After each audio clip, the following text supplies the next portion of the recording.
From the KATC Weather Lab, here's Rob's forecast.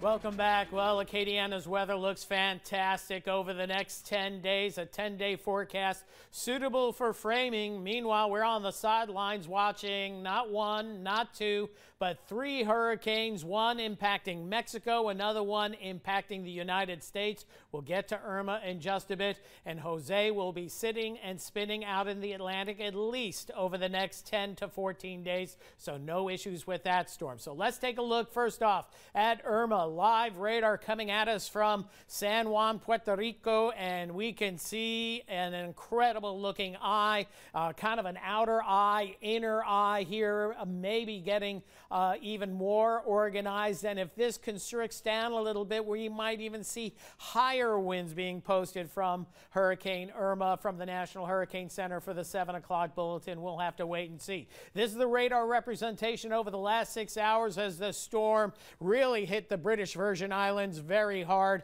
and then before that Anguilla and Barbuda and St. Martin. Now the storm fortunately sparing Puerto Rico of hurricane force winds, maybe some hurricane force gusts and tropical storm conditions, but the worst of it always around this eye wall, and you can see a very impressive looking system here. We'll get more to Irma in just a bit, but a quick scan of our skies, clear skies, and this is the way it's going to go for days on end. We were fortunate to have this nice strong cool front come in associated with an upper level trough that has carved out the weakness that Irma will eventually follow along the east coast. So no concerns with Irma here locally, even though there are a lot of folks that have been interpreting the maps otherwise. We do have a hurricane here in the southwestern Gulf of Mexico. This is Katia. We'll talk more about that in just a bit. And then we also have Jose out here, also upgraded to a hurricane.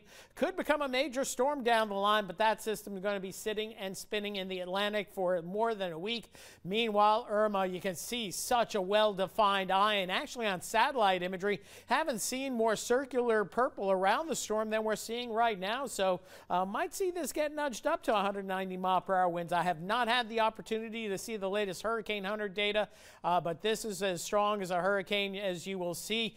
More than 24 hours now as a Category 5 storm. That's a record for the Atlantic Basin, also for the Eastern Pacific Basin. So very intense, that well at 185-mile-an-hour winds. Let me qualify that. We've seen Category 5 storms last for 2 or 3 days. Normally they don't last more than a day, but 185-mile-per-hour winds still moving to the west-northwest. Turks and Caicos up next as a very potent Cat 5 storm, still at 165 through early Friday morning, 160 Friday afternoon. Then at that anticipated turn around between Cuba and South Florida, expected to be a Category 4 very near Florida. And again, small changes in the forecast track will have tremendous implications upon damage and impact from Florida all the way up through the Carolinas on this system. In fact, as we look at the European model, pretty much mirrors the National Hurricane Center forecast track.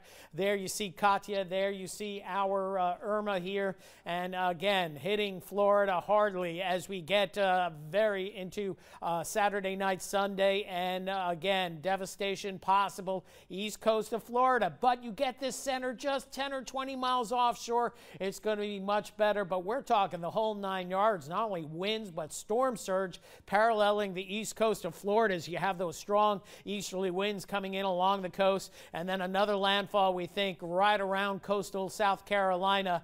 Too early to tell exactly where, but anybody from North Carolina down through Florida has to pay attention to this storm and prepare for hurricane conditions, and it's going to be rough for the Bahamas as well. There you see Jose doing his thing out in the Atlantic for quite a while. Meanwhile, Katia down in the southwestern Gulf of Mexico, Hurricane Hunter's found a more organized storm, seeing a little bit more of a convective burst this afternoon, so upgraded quickly to a hurricane this afternoon. 75-mile-per-hour winds, but it's going to get pushed back into Mexico later this week, so no concerns with this system locally. For us, it looks like great weather. Can't ask for better. Temperature temperatures tonight pushing down into the mid-50s, northern portions of Acadiana with a little bit of a breeze. It's window opening weather for sure. Upper 50s to lower 60s I-10 corridor, and upper 50s mostly to lower 60s as we get into the coastal parishes. Then after that cool start tomorrow morning, we'll see temperatures rising nicely into the low to mid-80s. Comfortable humidity, so no heat index, no feels like temperature to talk about.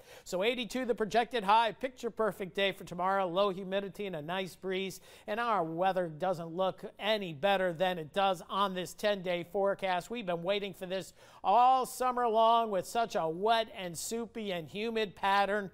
Some great weather to carry us not only into this weekend but the weekend beyond, although we will see warmer temperatures eventually getting near 90, but that's day 10.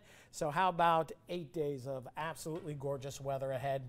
Maybe 9 or 10. We'll take it. All Thank right. you, Rob. And still ahead on KATC, a recent court decision that affects poor people.